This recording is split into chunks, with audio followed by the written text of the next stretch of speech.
Everyone.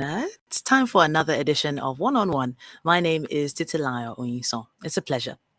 Now, over the years, Nigeria has been faced with a number of problems in its economic and social spheres, among others.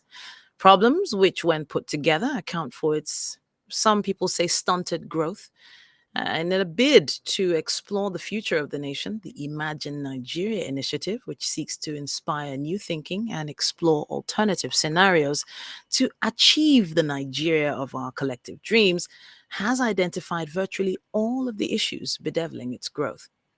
Now, some of these issues include, but are not limited to, global health and the economic crisis caused by COVID-19 since early 2020, some infrastructural problems, some, maybe not the right word, infrastructural problems, bad governance, corruption, fluctuating economy, conflict, inability to maximize natural resources, a looming end to the oil economy, which has provided our dominant export products and generates most of the foreign exchange earnings for Nigeria, and probably more recently, climate change affecting livelihoods of many.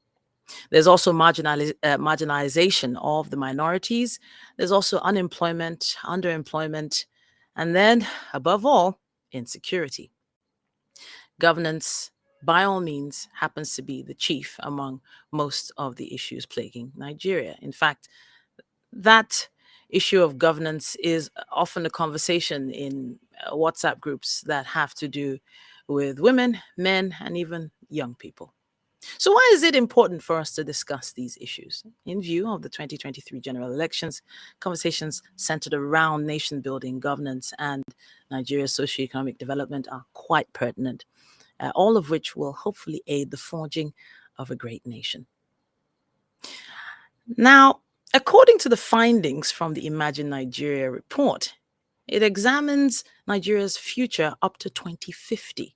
Nigeria has a crucial window of opportunity here to rise above volatilities, uncertainties, complexity, and ambiguities of the present by embracing a people-led discourse and actionable pathways via 5 developmental pillars. We're going to be talking about these pillars with someone really interesting. We are going to be joined by Somkele Awa-Kalu. He is the Special Assistant to the President of Nigeria on Economic Research and Data Analytics. Now, in this role, he has provided in-depth evidence-based policy advisory on macroeconomic issues, multidimensional poverty, energy, transition, and industrial policy. As a part of the team, he's provided technical support from inception to the launch of the report. And it's a pleasure to have him here. Good evening. Hello, good evening. Can you hear me?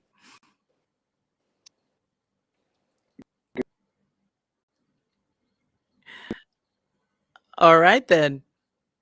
So I do believe there's a little bit of a delay. Good evening, Somkele. Can you hear me?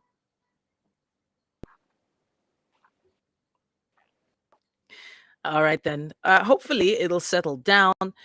We, of course, are going to have to wait on the network to settle. Okay, beautiful. We have you now. Okay, we have you. All right, he's joining us all the way from Abuja. I'm in Lagos presently, and it's a pleasure to have you here. Thank you so much for joining us. Thank you. All right, then. Now, we have the numbers. We have the statistics. Nigeria moved from a minus 1.9% economic contraction to a 5.7% increase in inflation in 2020. Now, over this period, Nigeria witnessed a decline in revenue, foreign exchange earnings, and what have you. Now, how does the country intend to look to diversify its revenue sources and hopefully achieve a reduced inflation rate? Do you think it's even possible at this point? Thank you for that question. It's a one, but like you said, increasingly globalized world right now, a lot of things that happen, thousands of have impact on Nigeria. The contraction which you spoke about was as a result of the COVID-19. Well, Nigeria was also in a recession in about 2016. That was also an oil crisis. The pandemic hit all the countries. It was a health crisis that met an economic crisis because of the COVID-19 pandemic. Supplies halting in travel, the global GDP or global GN. Right now, we're also experiencing 20.77%. Inflation is a persistent rise in and depending on your CPI basket. During inflation, there is a weighted indicator. So whether that is telecoms, how much you're spending on yam, how much you're spending on diesel, all these things are taken weighted based on users. So the inflation right now is at 2%, and a lot of that has been an inflation by way of increasing food, whether it's fertilizer, whether increase in price of diesel and what not, entirely to blame for prices. But then you also having down prices. We're going to see what the central bank is doing, trying inflation by increasing interest rates. What should be a contraction because something has gone. So there's a Nigeria is facing. Some of them are structural, but majority of what the government look for long-lasting solutions, because some solutions are for long-term growth, term pains. So I think that if we think about Korea, I'm not sure that we advocate for, but Korea at the height of it, General Park was happy for 40% inflation. So sometimes inflation its own is not necessarily a bad thing. High inflation, we have volatility, we have some market, all of them coming together, and is actually what the problem is. Okay, so Somkele, I'm gonna have to pause you a bit. I'm wondering, are you using AirPods, Bluetooth AirPods? Is that what you're using now? Yes, I am. I think they're creating a little bit of a delay. I'm not sure. Maybe we could take the Bluetooth off and just use the device microphone. Are we there? Okay. Okay. Is the Bluetooth off? Yeah. Yes, it's off. Okay. All right, then I think that's a bit better. So we were losing you a little bits of what you were saying. We were losing you for a little while, but we did get most of what you were saying. Not to worry. But we are definitely going to be moving on because we also have noted that, contributing 24.45% to the economy in 2020 and employing close to 70% of Nigeria's labor force, the agricultural sector is second to oil in generating revenue for Nigeria. But the sector can be more productive and even most likely eventually surpass the oil sector if the challenges facing it are met. So could we touch on that? Would you think that if we paid more proper attention to the agricultural sector, do you believe there's a possibility of over dependence on agriculture, possibly? Okay, hopefully you can hear me better and lose me at any point. So I think there's nobody that's a policymaker that's going to agriculture. First of all, just even for You need to be able to feed the people of Nigeria in order for you to get any productivity in. I think that the present administration has tried numerous to improve the productivity of agriculture. A number of initiatives to cultivate more arable land. We've also tried a different approach rather than going on full-scale mechanization. We've tried to look at the productivity of small-scale or smallholder farmers, whether it's through the or whether it's through the agriculture for food and jobs program that was under the ability plan. I think that in general, we need definitely give more focus to agriculture and to the methods we are using to reach agricultural productivity, have focus on agro processing, because the best way for you to get agriculture is also to be able to export some of those goods, whether it's cocoa, whether it's corn. The different we get an advantage when we're able to export some of these commodities. So it's obviously a very important sector, and we already know what its contribution to GDP is. What we need to improve is we need to reduce our importation of food and focus on, and I think that there will be enormous economic prosperity from that.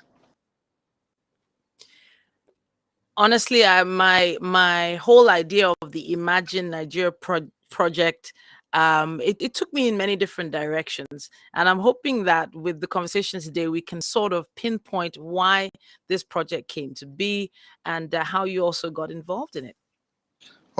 Okay, so the Imagine Nigeria report came being with COVID as a backdrop. So a lot of businesses had to sit back and rethink how something was so in its devastation. So if you think back, a lot of us have kind of forgotten lockdown, where for at least 6 weeks people were not allowed to get a haircut. We were carrying hand sanitizers everywhere, and that metamorphosed into economic crisis with developed economies having negative growth. So in that, the federal government, in collaboration with the UNDP, decided to see trends, decided to sit back and think about where would Nigeria be. The problems that we had with COVID is that we were not well prepared. So to be caught unawares, but if you're caught unawares by something, there will always be black swan events. The proper protection or preemption to prevent further devastation. So it is within this pretext report was developed. We looked at with over 300 people, whether it's with focus groups, whether it was in an interview. We traveled across the country. We also held peer review sessions, briefs that industry experts have sent to us. It is by distilling an information that we're able to create the 4 scenarios that you tell us, the 5 recommendations. The 4 scenarios essentially is like fiction. It's not real, but it's trying to say right now, going forward, the 2 major trends are technology and governance. So it's that becomes the mainstay in the global world. You might either become facilitating more globalization and more or, as you can see in some European countries, they're becoming more isolationist and protective out there. We want to be more insular, us first. So that has an impact. Uh, the countries will behave going forward. Are we going to have open technology? Are we going to have closed technology? Is they're going 10 cents wakes up and say we're not sharing our proprietary technology? If Alpha or Meta or Apple decide, know what, we're only going to focus on if these companies become so big that they have greater revenues than even for the sovereignty of a country like Nigeria. So it is with this kind of thought process and this kind of heart that we decided to create the Imagine Nigeria report, which is to facilitate.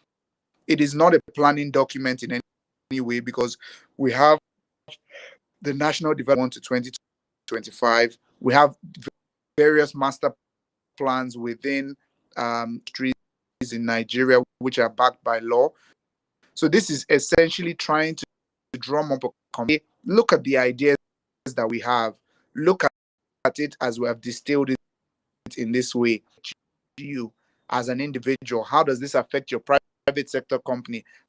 How does this affect? We believe that if you take some of these recommendations on board, or all of the recommendations, we're going to get to the Nigeria in 2050 that we want. But at the same time, it's conversations like this where people can say, you know what, I don't really agree that we should.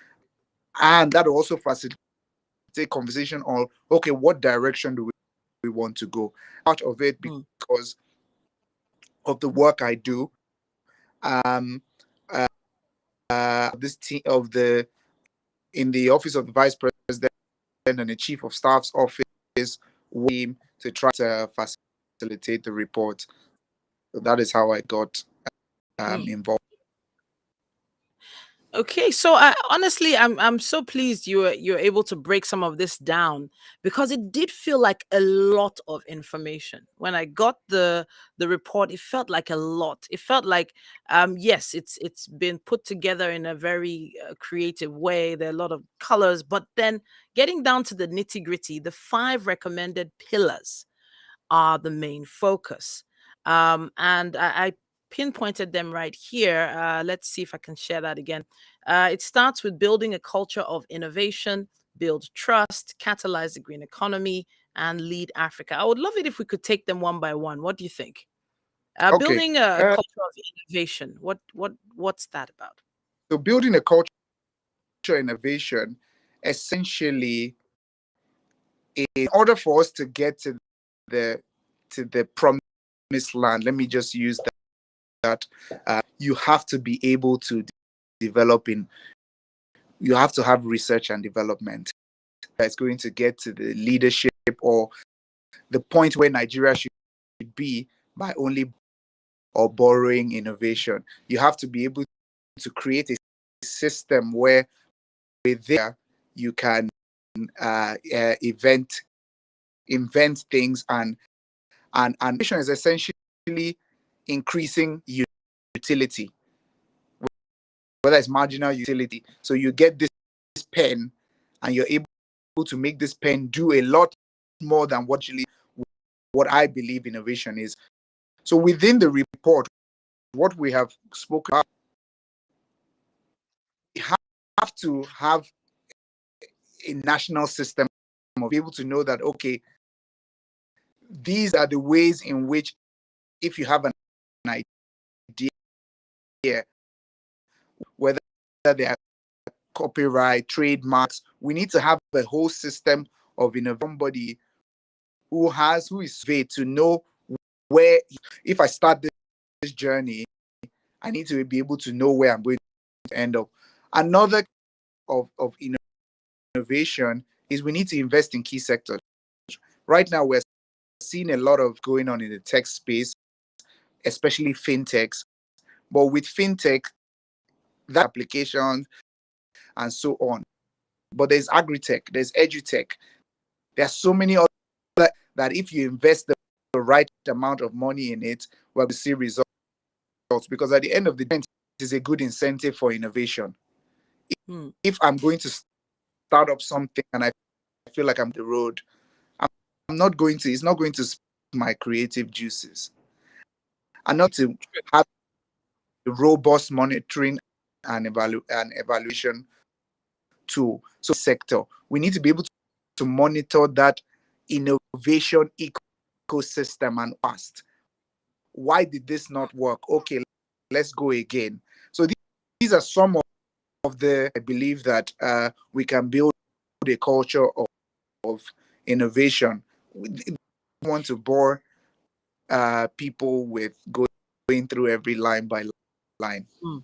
Well, I think people go through every line by line because they're trying to see if there's anything hidden in the fine print.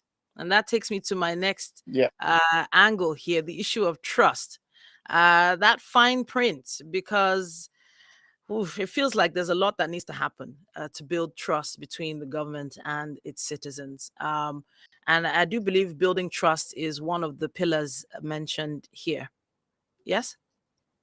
Yeah. Is so the three main ideas that we try to put forward are culture of innovation, catalyzing the green economy, and leading Africa.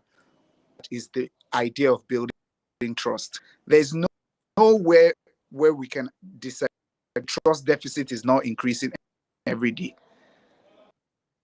Even if the federal government idea in the world right now, there are still going to be doubters and naysayers on both sides. From the government side, you need to encourage more inclusion. If all the policies that are being developed for Nigeria centric focus and the citizens cannot say we were part of this discussion, the bill or the act, they're going to say no, this looks funny in the light. But if you're like the Startup Act, which was just assented to, had a lot of the private sector involved in it. It also had some public sector facing professionals. So by that kind of collaboration between the private sector and the way to build more trust. Secondly, we need part of some of the problems that we have is that there's still a lot of files and paper as civil service, which is why somebody can sit down on a file, and if you do, that file is not going to move.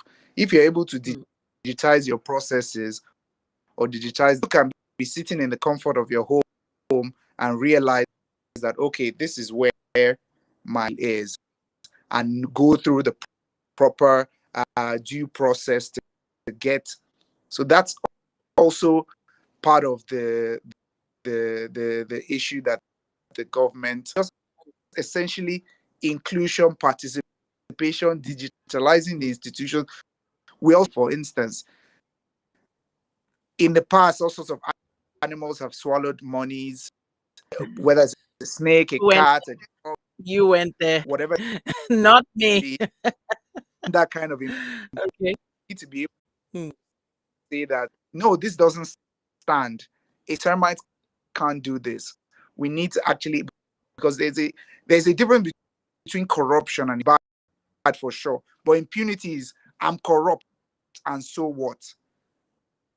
Management there. So we need to kind of end impunity. But on the same at the same season, engagement needs to increase more. We need to, as citizens, probe what governments are doing. If at the end of the day you don't like their policies and their projects, make sure express that. The US is having their midterm now, and Yes. through the ballot might be a seismic shift in the way their politics goes, whether it's around the idea of road. We also have that same power, but we as citizens need to actually engage more. And we need to understand that power a little bit more. And for some reason, there seems to be some power in the ignorance of it all. Yeah. When the people don't understand their power, they can be better controlled. But I want to take it away from that angle and bring it to, well, there is COP27 happening, which is all about, climate change. And that is also one of your pillars, I do believe, for Imagine Nigeria. You talk about catalyzing the green Yeah. economy. And of course, going green is, of course, in the national interest of Nigeria, and it is strategic all over the world to do so. But can you tell us a little bit more about how Imagine Nigeria would like to implement this? First and foremost, I think that the most important thing that I want to say about COP27 is this year, and it's called Together for Implementation. Okay. So it has been going on for centuries and for decades. Oh, we need to get to net zero, 1.5 degrees Celsius. Net zero, this all for all by 2030, 2050, 2060. All the jargon has been, now is the time for action. If we don't do something about environment, we're going to have big problems. Not the next generation, but this.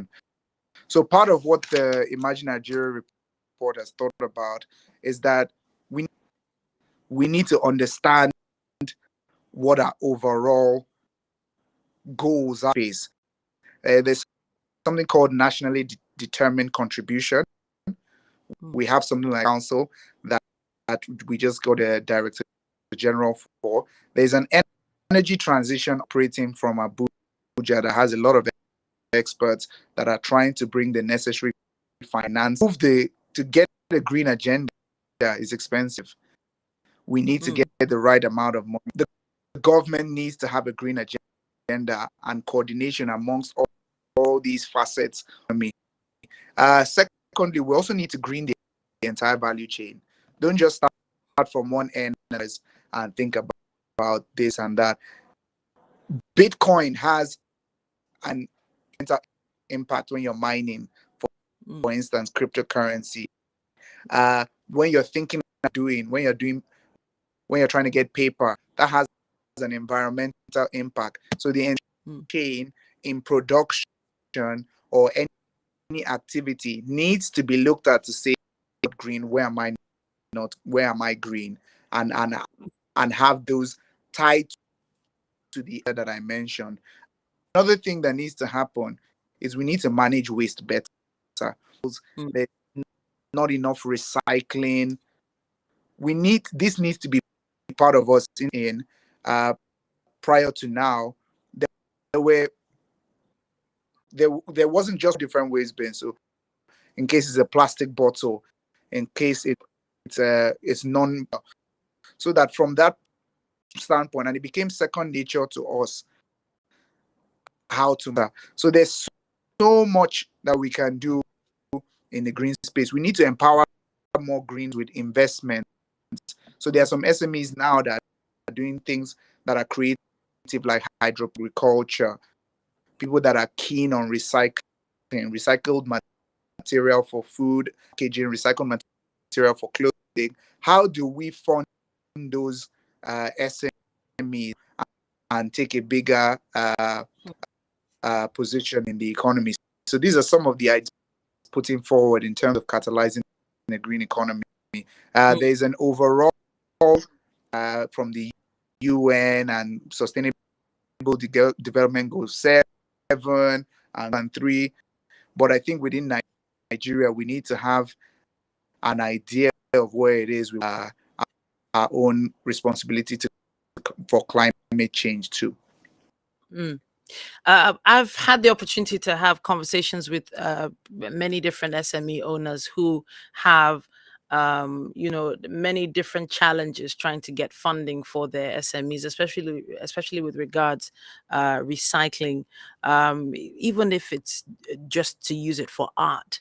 Some are using it for roofing tiles, for interlocking blocks for roads, and the like. But it does seem like there have been a few roadblocks in there that are just not letting them make as much as they need in order to take those companies, make them bigger.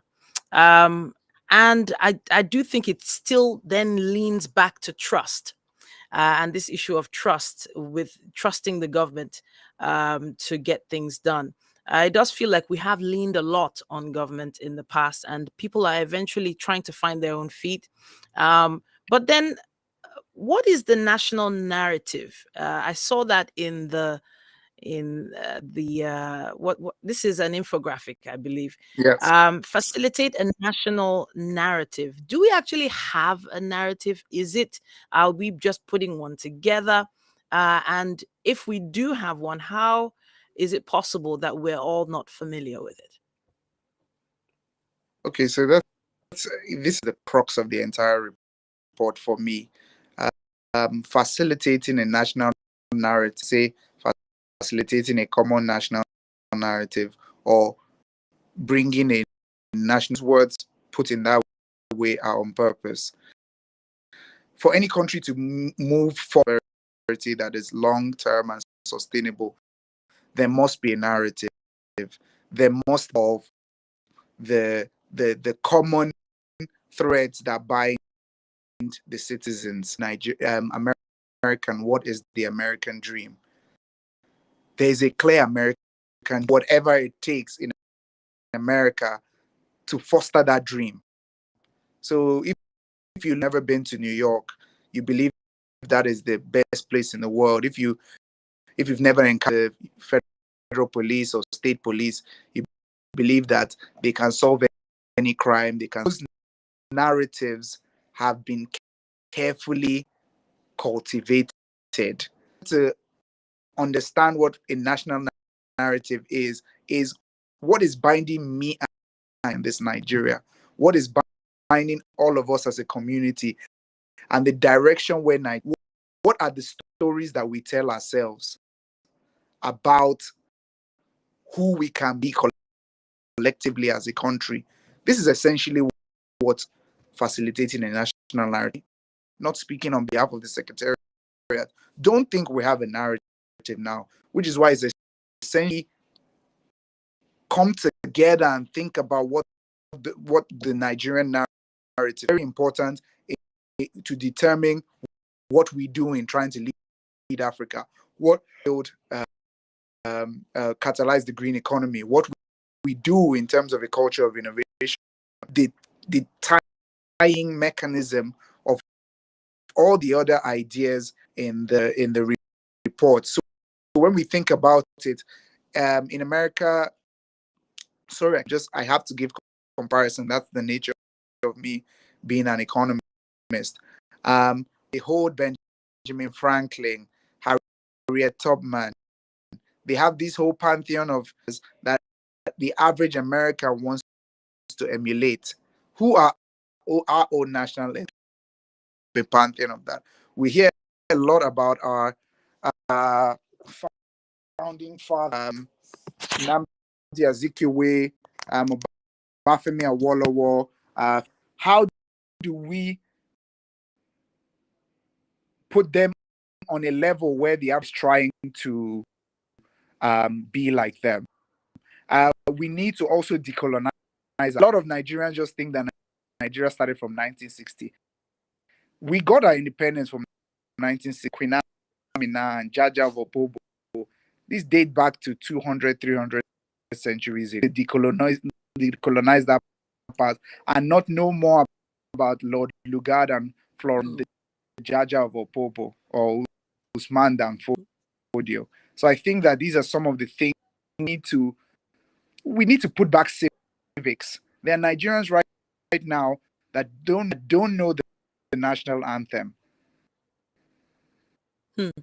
So already, if you don't, what is your patriotism based on? National narrative is very important. Even if we want to chart a new course, there are a lot of countries change their name. Upper Volta is now Burkina Faso. Gold Coast is now Ghana. Burma, I think it has changed their name. Eswatini, Swaziland. So even if right now we decide amongst ourselves and get elite courses that, listen, yeah, Nigeria does not reflect what we are going. Let's change the name. But I think that it's necessary to happen. Sorry, I'm holding my phone like this. I'm trying to No, charge it's it. fine. It's fine. It's fine. I have to appreciate you, and the conversation has actually extended a little longer than it was even planned to. But I feel it is important for us to touch on quite a few of these scenarios. Now, I just wanted to give people the opportunity to see how they can be part of this. What exactly can they do to be part of the Imagine Nigeria project? How can they take action? I can see quite a few resources here. What was the mindset behind all of these? Okay, so the first thing that need to go on imaginenigeria.ng. That is the website. Have a box that says take action. So what we have done so far is actually the easy part. The hard part is what we're trying to do now, which is dissemination social media through in-person events, what we call Imaginate, which events now, 2 in Abuja and 1 in Port Harcourt. We are also ready to self-thinking activity. So if this is such an important work and you have a company, we're ready to provide the toolkits event for you to have your own discussion around the ideas that we have put forward. Also ready to there's some work that we're doing in communication development that is tailored to this. And we also have an Imagine Nigeria Secretariat, which to have more conversation with us about. So if you visit, a lot of the information is there available for you. Okay, so just to clarify, there's no fee involved to get involved with the Imagine Nigeria report and take action or use any of these tools or resources? There is no fee. We have ensured that is completely free. You can send us an email at info@Imagine Nigeria. You can reach us on Instagram, Nigeria Futures, Twitter, Nigeria Futures. We have you can watch a number of the videos that we made before the report was launched, and we want to have robust and far. The moment you put a fee or you put a cost implication to it, the conversation. So it was on purpose. Okay, fantastic. All right then. So if you're just joining us, thank you so much for joining us. It's still one-on-one. My name is Titilayo Oyinsan. We have with us Somkele Awa-Kalu, and he is a special assistant to the president of Nigeria on economic research and data analytics. He decided to contribute today to the show to share about the Imagine Nigeria report. And this report's key messages are talking about the world at a critical juncture. A very critical spot. How critical? I just pray we never know, actually. How critical? It's a lot deeper than some people like to acknowledge, but it feels like with this report, we're actually looking at the writing on the wall. It's a critical juncture. When you think about things that we've been through, certainly in my lifetime, I've been through 2020, and the COVID pandemic was something that I would never have envisioned. I mean, flu and the impact. Then you look at what's happening with the Russia, Ukraine, and then you look at the transition into the fourth industrial revolution, learning and artificial intelligence. Then you look at the devastating impact. Part of what they said in Nigeria was Legdo Dam, but we can also say Nigeria is reflective of climate change, So at this point, they're going on that if we don't sit down and make the right plans for the future, Black Swan event that will catch us unawares. So I think that it is critical. I'm not going to say this is the most critical time, but it is a very, very important for policymakers and citizens to sit down and have a the path to prosperity and sustainable development is.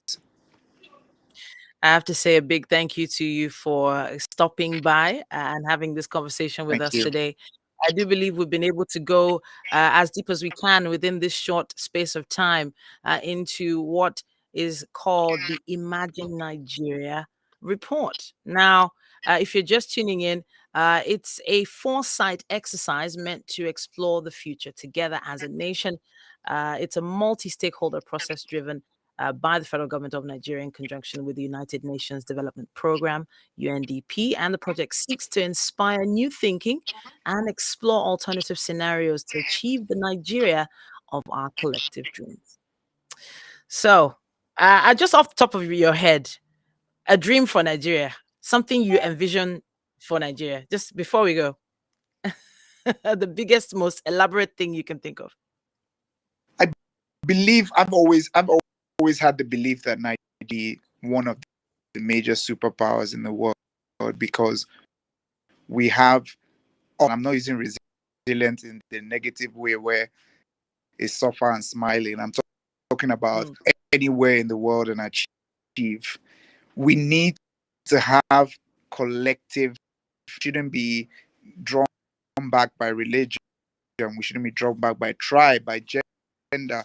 I think we need to all sit down together and chart that future. So the future that is rich in our cultural exports, where creatives are thriving, where there is dignity in labor, regardless of uh, what path you are, whether you're a businessman, everybody is treated fairly, and there is no to one's ambitions. That is the Nigeria. That's the Nigeria of our dreams. Honestly, you've plugged in quite a few of my own dreams as well. Quite a few, quite a few. And those that know me, they know I've never been a fan of the jackpa mentality. Those that know that are quite close to me know that I've every time I hear that conversation starting, I'm trying to block my ears with something because I still see a lot of great things for Nigeria. I see Nigeria moving forward. I always have, and I've always felt more at home here than any other place. And I've been around the world, well, to a certain extent, and I've seen a lot of things, but this is home. All right. So I think the internet or the battery of his device gave out on that final note. But thank you so much for joining us today. This has been One on One. My name is Titilayo Oyinsan. Today we had Somkele Awa-Kalu. Now, in his role, Somkele provided an in-depth evidence-based policy advisory on macroeconomic issues, multidimensional poverty, energy transition, and industrial policy. Now, as part of the Imagine Nigeria team, he has provided technical support from inception to launch of the report. And yeah, it was really interesting being able to break down the report. Now, you can find it on their website. Now, the website, I scrolled the website over. Yes, I did. Okay, that's it right there. That's imaginenigeria.ng, imaginenigeria.ng. And info@imaginenigeria.ng. So those are the addresses you need to remember. On the website, there's loads of infographics, videos, portraits. There's things for press and media if they would like to use them as well. Okay, seems he's back. Somkele. Yes, I'm wrapping up. logged in. I'm logged in on a different device. My phone overheated. We were wrapping up anyway, and Okay. it wrapped up on an interesting note, actually. But all in all, it's a deep dive into the 4 different scenarios, which you can also find on the website. And yeah, thank you so much again, Somkele, for joining us. Thank you for having me. All right, then you're always welcome right here on One on One. All right, then. So, this is where I wrap it up for today. We do appreciate your questions, contributions, comments, and the like. Just use the comment section. And of course, if you'd like to be on One with me, all you have to do is subscribe. or send an email rather, send an email to me. That's one-on-one with Titilayo Oyinsan or Titi Oyinsan. And the email is dynamitepodcastnetwork@gmail.com. That's dynamitepodcastnetwork@gmail.com.